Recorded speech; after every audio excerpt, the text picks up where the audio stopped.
ndị Igbo bụ ụmụnne m daalụ igwe daalụ sa nọọnị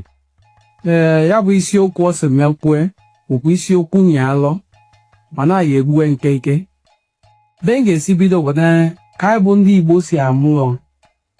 anyị mụọ nwa n'ala Igbo niile ejimaka na ndị Igbo niile nọbe n'ofu nye ọka anyị niile tupu anyị ga-eji hụre ndị ọcha anya nke izi wee mụọ nwa n'ala Igbo ụbọchị nke ikpe asaa agwụ awa afa ọ bụkwa eziokwu wee mụọ nwa n'ala Igbo niile ụbọchị nke ikpe asatọ ebe ugwu ogologo edo ọ bụkwa eziokwu Igbo n'ọkwa o si dị n'ala Igbo niile amazina m onye mmụọ dị n'anya ndị Igbo niile nwa wee mụ na o mesịa nne eje nne ọmụgwọ ọkwa n'ọkwa o si dị n'ala Igbo niile ọ bụ na ndị ọcha bụzi na ya n'ala Igbo niile obodo ọbụla abụọ anyị Igbo wazụ afịa anọ Eke Orie Afọ Nkwọ obodo mmewa si dị anya azụ bụ Eke nwa ka anyị ji ezu ike adalụ ọrụ mbọsị Eke eje ugbo ama kpasimọkwụ maka na ịkpasimọkwụ onye agwafega ọkwụ ya abịa ya bụ na anyị Igbo niile anyị ukiri anyị wee ụbụrụ ụbọchị anọ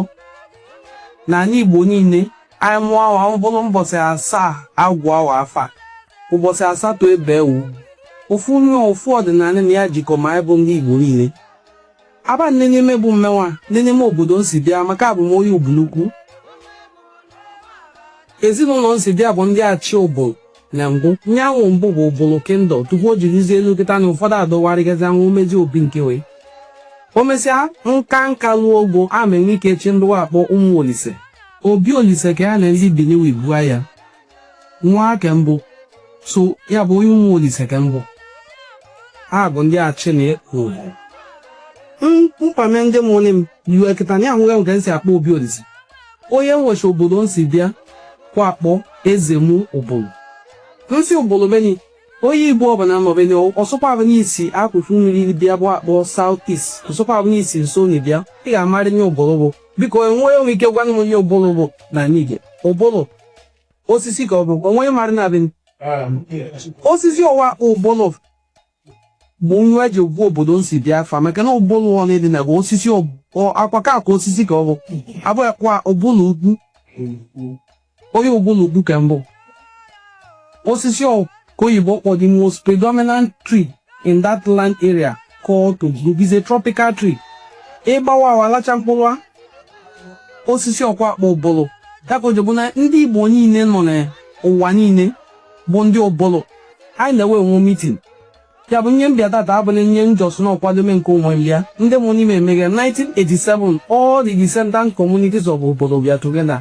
2007 ya nụzore m akpọkọmọkọ wee na Lagos abịaluo wee baisi bịa bụ Odilukwu for a meeting of Ogbolo descendants ya bụ adịna m ndị asị na abụghị m onye Igbo maka na onye ọnụ masị na ọbụna dị mchi nne bụ eze m Ogbolo eze m nwa biri n'okpuru Ubulukwu omumu na anọ ise kwade kenadi wezipụwe nwa akpala wee afọ abụ obodo asụa ekeri asụa eze narịa asụa anịga bụ asụa eze mụ afọ niile na mgbabenye afọ ise bụ afọ Igbo ya bụ adịna m ndị asị na abụna m onye Igbo mana ejizikwa m oge na agwa ndị niile chame na we bụ ndị anị ọcha ụnụ ahụghị ọgwụ esi kpụọ anị bụ ofu nye ọbe niile cha ejem anị ọcha ya bụ obodo ndị ọbụla ewe achụ ọcha uwe ọbụcha aja ya aja ọcha ka ịkpụa abụghị na akpụghọ anị ọcha anyị bụ ndị enu anị ya bụ ụnụ ga-enwe ike kpọọ people that live uphill ndị mbụ marido ga-apishi nne nye na wakpo flooding mmemme ofufu ga-enụ na any community na anị ọcha dị flooded is not possible ya bụ anyị bụ ndị bi na uphill anyị bụ ndị enu anị ofufu ka enụ na one community na enu anị ofufu ka enụ na adịwe flooded oles ndị ọ bụ na isi mbido enu anị ka ọ bụ anyị bụ ndị enu anị ndị enu mbụ kpụa ya apa ọ bụ na ndị ọcha gwa ya zame enu anị bụ enu anị abụ n'afa Yoruba bụ ọ bụ n'afa Benin bụ ọ bụ n'afa Hausa yes anyị na ndị Benin nọchiri anyị na ndị Yoruba nọchiri anyị na-ewe anụ n'ọgwụgwụ anyị bụ olu oge ahịa ọdụkọ wekpagbuo ya n'olu oge ibunu wa ya ebuso wa ya unu were phone be bụ ndị nene internet ị ga-enwe ike browse onye akpọ Adesuwa War obodo nsi bịa na Benin wee nwe ya ba ya ọ bụla wa mụ anyị mmadụ ada amaghị na die amadịghị amaghị na wee onye echikwa eze wee ga-abịa obodo anyị meme na-enye ndị wee meme na wakpọ Idayi bụ ihe ọ bụla ebi obodo nsi bịa onye ọbụla kwa ememe na maka na ada nwụchu mana eze wee ka ememe na amazina ka ọ ga-esikwa na ndị nke anyị ga-asịzi na anyị bụzi na ndị Igbo anyị na Igbo bụ ofi ọdịdị ka ile na eze ya ma nwee ike wepụ nwa na-abịa n'ime ọnụ n'ọka anyị na-ele Igbo sobe enwe nwunye na Mbaise ikwe ga-eji na-aza ụbụrụ wee na-azazi maka onye asụ ụvụrụ enwe nwunye na Ebonyi steeti wee na-azazi ụbụrụ anyị wee na-akpụ ụbụrụ mana enye niile chani ofu ụbụrụ tri nwụọ mkpụ afa ọ bụ ya ka anyị niile chasi buni ya bụ na anyị niile chi eme nye niile chani mkpụ afa ụnụ azụ apịa anọ ụnụ agwụ ụnụ afa mbọsị asaa ụnụ ebu ugwu ụbọchị asatọ anyị niile bụ ndị Igbo ama m natọzi ya bụ omenala meme omenelu maka na anụ ofu mmọnụ akpọ Fejọkwụ ọ bụ na ya ka ụnụ wee dịka onye isi ịkọ ugbo ya bụ ịkọ ubi ya ka anyị nwakpọ Fejọkwụ ogwugwu dị na nkwa ụlọ ọdịna nke anyị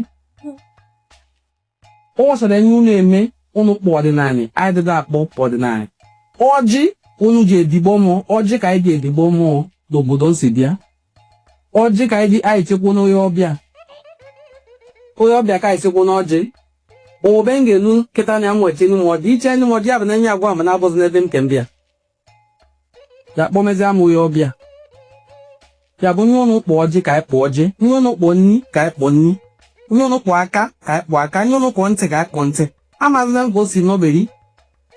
ịgasị maka na oluzi ahụ anụ ọwa ahịa ọnwa nụgede ụmụnne anyị bụ ndị seche ya bụ ahịa nwa bịa rime anyị niile a sị na wee Chukwu Emeka ka ọdịna nzọ ọgwụ na ọ bụzi na onye ọkpa na mbedi n'onye Igbo dọ n'akwụkwọ n'ụtụ siri etiti ọwa anyị niile dịka ndị Igbo ọnị ka anyị niile bụ ya bụ ejimoge na-arịọ Igbo niile chadị n'ụwa niile ndị obodo niile nọ na Delta steeti ị nọ n'Ụkwụani ị nọ na Ndokwa bọbụ ya nọ ọ gbachara na Idumo isi bịa Idumo isi bịa kwakpọ agbọ nta agbọ na anyị Igbo means kofunye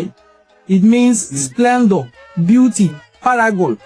agbọ nta means a place where it is beautiful to go and hunt onye agbọ nta ke mbụ agbọ nta Idumo ede ya bụ ndị wee kene ede n'ụbọchị ke mbụ ejimoge na-arịọ ọnụ biko ni ndị ekiri ni mkpụma agwa ọnwụ ọ bụ na ndị nọ n'obenye maka ndị nọ n'obenye ekwerige na agwa ndị Igbo ya kwa ji bịa ndị ekiri ni ndị ga-emesa hụ nye dị m ebepụcha ka ụnụ sụọ anyị kọwaa n'ụmụnne anyị n'eze dị mmanya na ọ bụ eze ya asị ma amọdịbeghị n'eze ke mbụ ya ma asịsị mmadụ n'afọ anyị bụ Chukwu Emeka ka ọ n'afọ anyị bụ Okonkwo ya asị afọ mbụ Okonkwo ma na abụkọ n'enwe Igbo Yudi ji nye aka ya ekpe na asha ke si bido n'oge izi ke njie kwụsị ya bụ okwu na ọ bụchara na obodo isi bịa wazụ aka anọ na ekwu ọsọkwa Buhari afa na-ege agọzi eken ori abụla ori ofu nye ọdọ ofu ije ọgụ mgbu eme kwụsị kwekwu n'obodo o si bịa ya bụ ya marị sụa ka ọ sụa n'odo onye amarị na asụ ọsụwa na mana ya ma nhụzizi odo buru na asụ na ka anyị shukomena ya bụ nwa mmeri na ofu etiti ka ọ gbụa na anyị ụfọkọ na-asụwa n'ido nka shie nne kpaakụ ọ ga-eji enwudo ehi ahụ ido nka ya bụ kọbụweb kwakpụwa n'oyibo ido nka shie nne kpa ya bụ akwa nwere ike ji enwudo enyi biko ni ka anyị nọkọme na ọnụ